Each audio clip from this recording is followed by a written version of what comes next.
Hello, my friends. Hello, singers. Hello, vocal teachers. Thank you so much for watching this video. It took me some time to make this video because I was involved in an opera production for the whole summer, and now I'm back.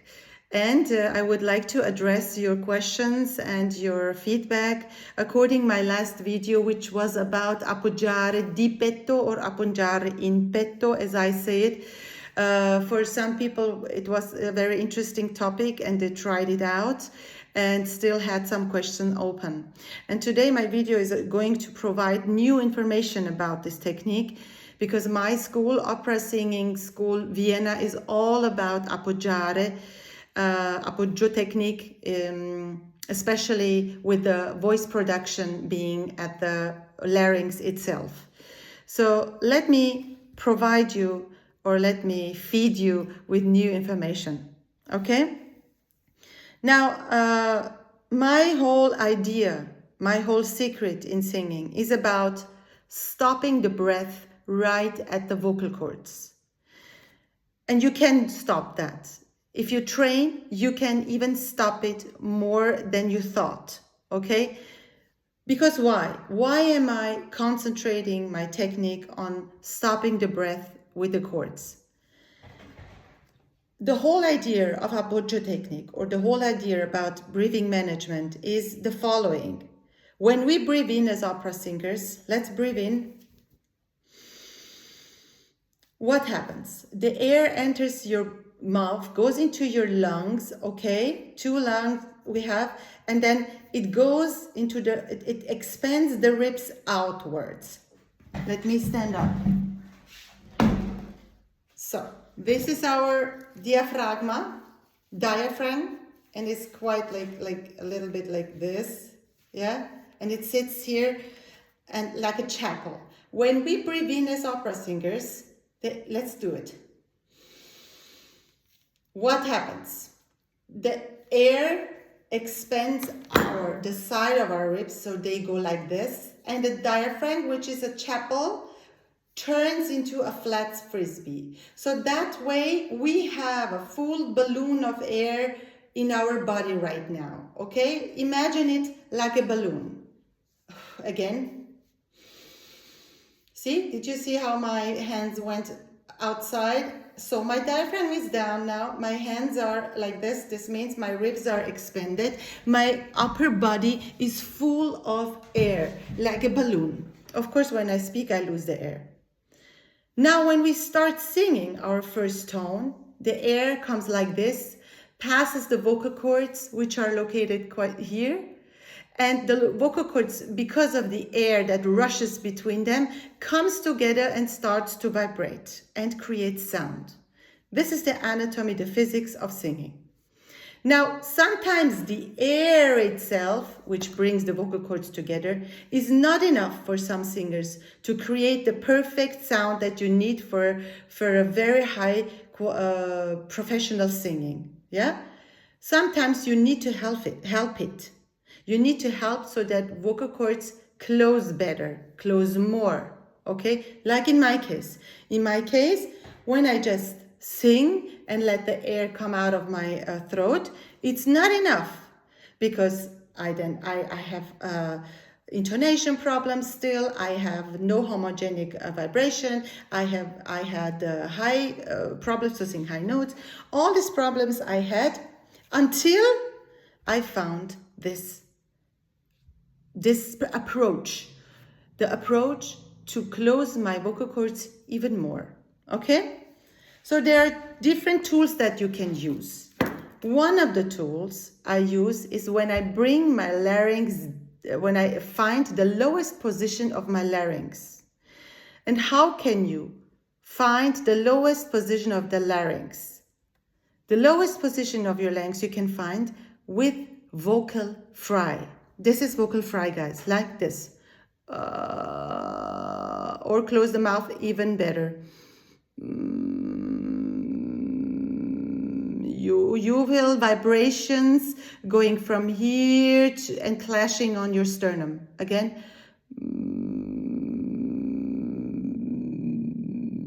The low lowest that you can reach. This is the lowest position and the most relaxed position of your larynx. And this is my goal. This is my onset. This is the place where I want to have my onset, on the lowest larynx position possible. Of course, you're not going to reach that low when you start singing, but it's a good tool to come close to the lowest position in singing that is possible. Okay, so like this. And when I found it, and I use my sternum as my onset, by the way, I told it already in my last video, my onset is not here, is not here, is not outside. My onset is here, because this is the place where I feel the most resonation clashing on bone on my sternum. And that's why I use this as my onset. It's low, and I feel a lot of resonation there, so it's easy for me to find it. And here's also the place where I lean on my voice. Of course, the leaning on is happening here. When your vocal cords close for the breath that is underneath your good closed vocal cords, that feeling is the leaning on feeling, the appoggiare feeling. Appoggiare means leaning on. So when your good closed vocal cords resist the air above it, which wants to open your vocal cords and to make sound, then this is the feeling of leaning on, okay? But my voice production is here, and is not here. Voice production is right at the vocal cords. Once you produce good sound here, and it goes all the way to the articulators. The articulators are the tongue, the lips, yeah? These are the last shape. With the articulators, you can make it brighter, darker, you can shape the vowels. What else? You can make a round sound or a bright sound. So you are giving your tone the last shape, but you're not producing the tone here. The tone production is here. Once your voice passes the vocal cords, it's done. If you have too much air in your voice, then you cannot correct that with your articulators anymore. So concentrate on the voice production, and there are different ways. If you don't want to feel your onset right at the vocal cords, I totally understand. I don't like that too.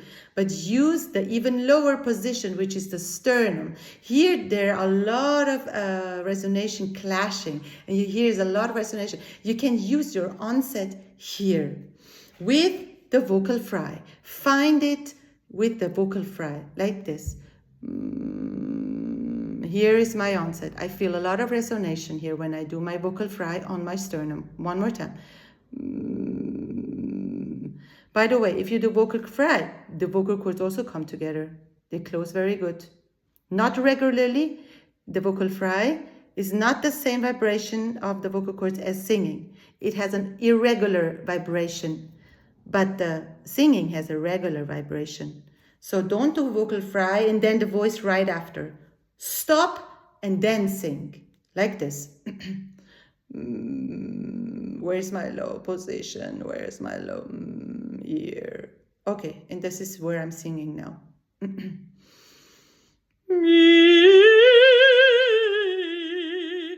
High, it's very low, dark, low, dark, low, dark.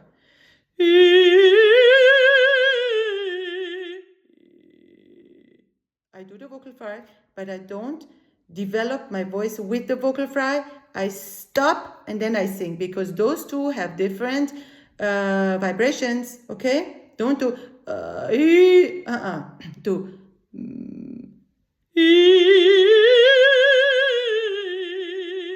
deep, deep, low.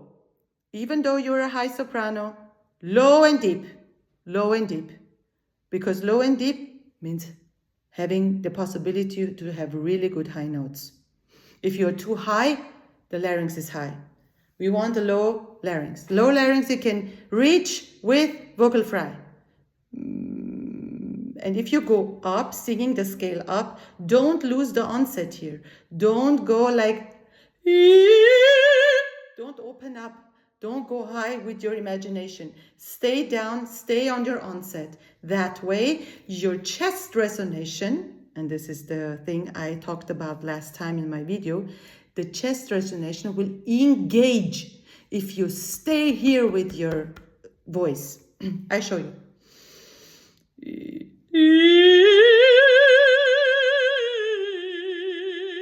Engage, engage, engage, engage a lot of resonation if you go up. Okay? Now I'm going to show you an example where I don't engage chest resonance and I lose the position and go up. I try.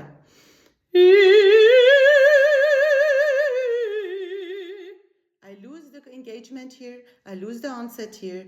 I don't stay here. That was the example I just showed you. It's getting brighter. It's getting more free, yes, but also uncontrolled. And uncontrolled singing has more air in the inside, and then you have higher larynx and a lot of different problems coming with it. But if you stay with your sound right at your onset, this all low larynx onset, okay, where is my onset here? You have to feel deep inside. You have to have a very good feeling for feeling what is happening in your throat. And that you can only reach when you do these things a lot, when you train. Deep, deep, deep position. And that's where I'm going to sing right now.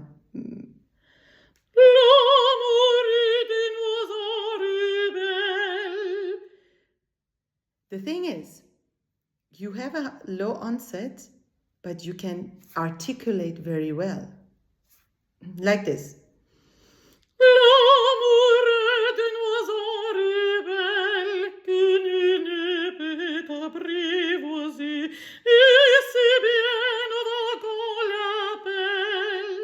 Okay?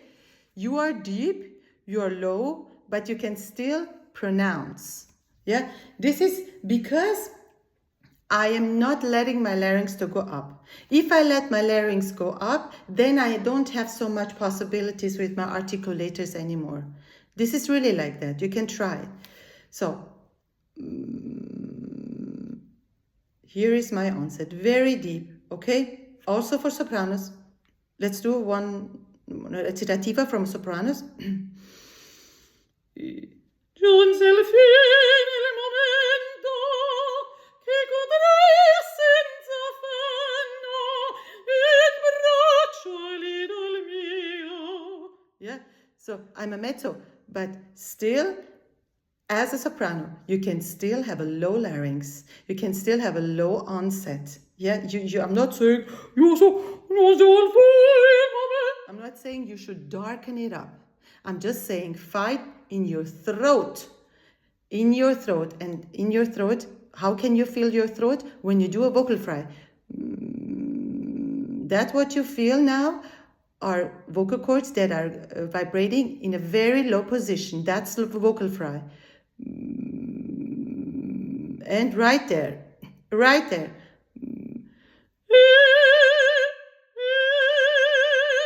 Right where the low position was. You sing right there. Yeah? So, friends, our air is from the production of the vocal cords until your diaphragma, your diaphragm.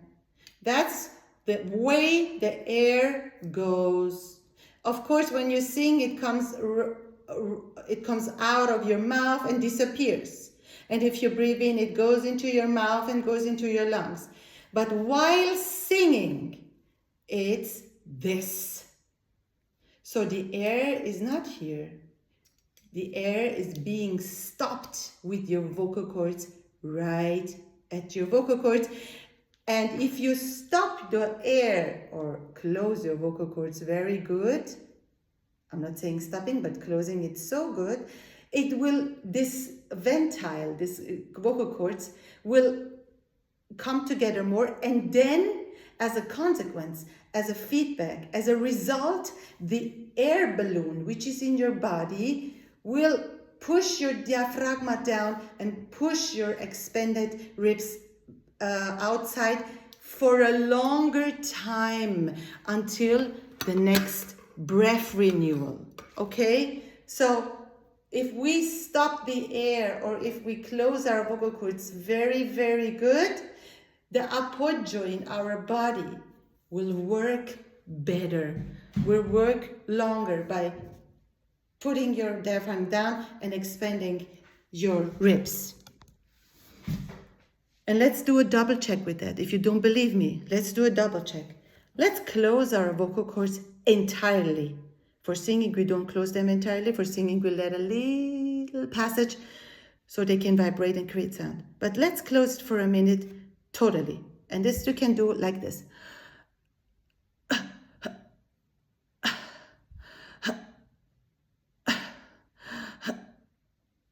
Like if you want to go to the toilet, I'm sorry, you push. Or if you pull something very heavy, or if you want to vomit, right? Then your vocal cords totally close. And what happens in your body when your vocal cords close? The diaphragma stays down, and your ribs stay out automatically because you close it and you create an air pressure that keeps your diaphragma down and your expanded ribs out.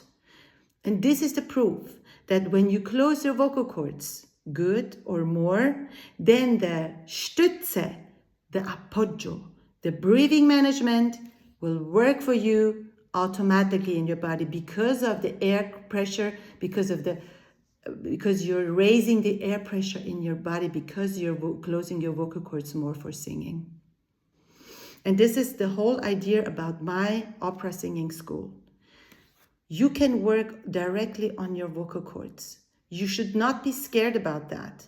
They will not break. They will not be, if you do it the proper way, the way you will harm yourself is when too much air passes your vocal cords. That's what brings knots.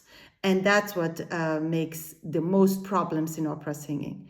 But good closed vocal cords will not harm your voice. Only pressed vocal cords, like me. These are pressed. I'm not talking about pressed vocal cords. I'm talking about good closed vocal cords. So there is a big difference between pressed and good closed vocal cords. Okay?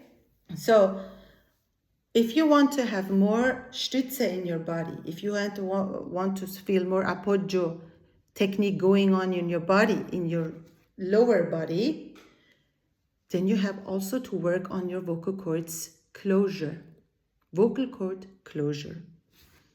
And the more you stay down, the better you can close them. Yeah, because if your larynx is high, your vocal cords will not close good. So use the tool of two things. Vocal fry will bring down your larynx position and your onset. Deep throat onset, deep larynx onset. This is my onset now. This is where I sing.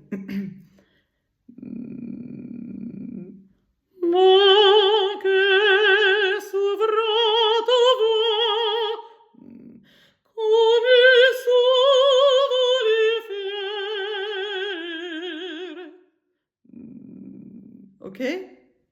I think I was too low in the tonality. But, and also for high voices and also for, stay here with your voice. That way, if you stay low, you will automatically engage more chest resonation into your voice. And these all tools, the chest resonation, the low larynx, that will bring a better vocal cord closure for you. And by the way, sing more straight. Don't put in every note vibration extra. Your vocal cords anyway vibrate, if you want it or not. If you sing straight, it still do this. But don't put an extra vibration in it for every note. For example,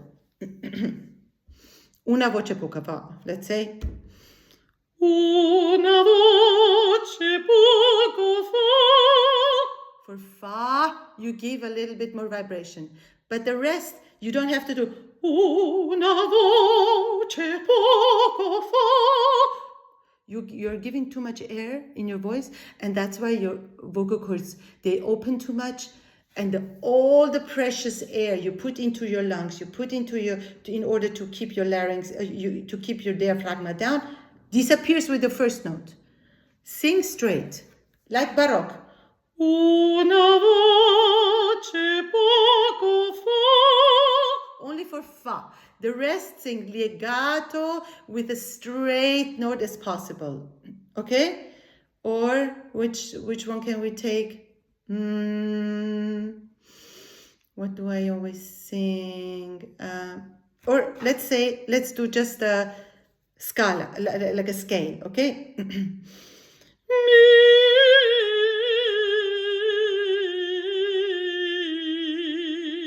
Okay? Try to eliminate. Don't do too much vibration. Do ya, like a cello.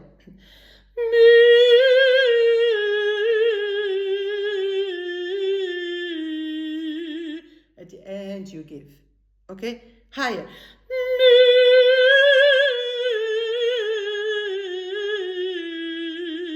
At the end. If you can sing straight a little bit, you can do that very good with recitativos, yeah? Like now I was singing something from Donizetti and I was doing like this. Il dottore qui solo. I'm parlando with not speaking straight voice, yeah? What else did I say? Yeah, whatever. Try yourself, your recitativos and the middle range that you can sing a little straighter, yeah? Like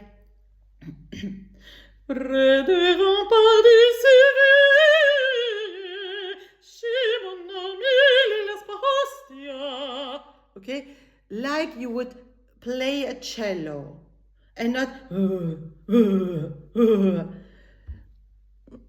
I'm not sure if you understand me, but straight singing is bringing more vocal cord closure. That's what I want to tell you actually. Singing straight, engaging more chest resonation when you sing, putting your onset on the lowest possible larynx position, which you can reach with vocal fry.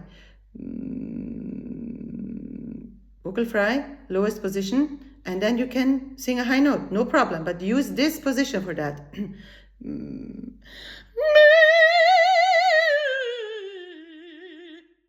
Or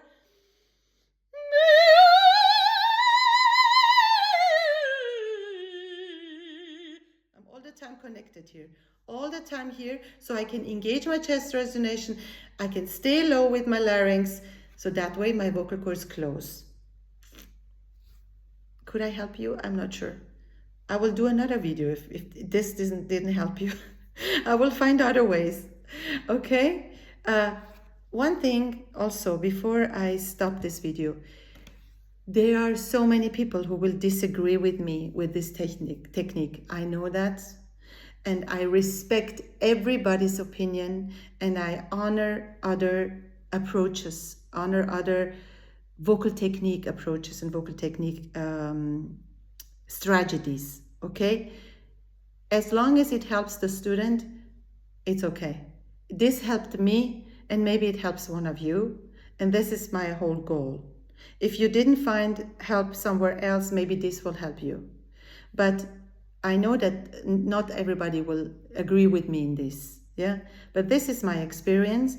From knowing a lot about anatomy because of my doctorate study I did at the University of Southern California in the year of 2011 to 2013. There I had the opportunity to study the larynx, like every detail of it, and the function of the vocal cords. And this insight into anatomy and singing, and this combination of me being a singer and trying that out with my knowledge of anatomy, brought me to this approach, brought me to this little secret that I'm sharing with you. And it's different because others are using other techniques, and I honor their technique, and I appreciate everybody's opinion, and I'm ready to learn from everybody still. But maybe this helps you. Okay? Tell me what you think. Give me a feedback. Have a wonderful day.